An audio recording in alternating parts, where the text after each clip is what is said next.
Good day mga ma'am sir. Okay, so release na tayo ng unit natin mga ma'am sir. Ang unit po na ito is owned by Mr. and Mrs. Lopez of Jensan. Alright, so i-deliver na natin ngayon ito. Okay, so ang unit pala nito, mga ma'am sir is every wagon po. Loaded setup po natin ito 4x2, this is 4W every wagon. Matic. Alright, so it comes with a front bumper and rear, and then meron po siyang brand new outer mags, chrome head, side mirror with LED po yan. Ayan, so naka-tinted na rin po. So brand new mags. Ayan, meron din siyang stepboard sa likod. So i-deliver natin ito ngayon sa Jensan. Okay, meron din siyang brand new carrier. Okay, so ito pa yung loob niya. Captain seat po.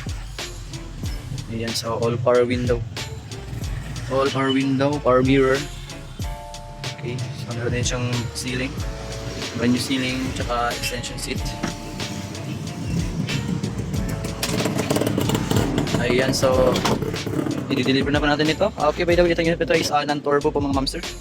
So ang kulay po natin is mint green po na two-tone, tsaka black po. Mint green and black. So yun naman po at maraming salamat.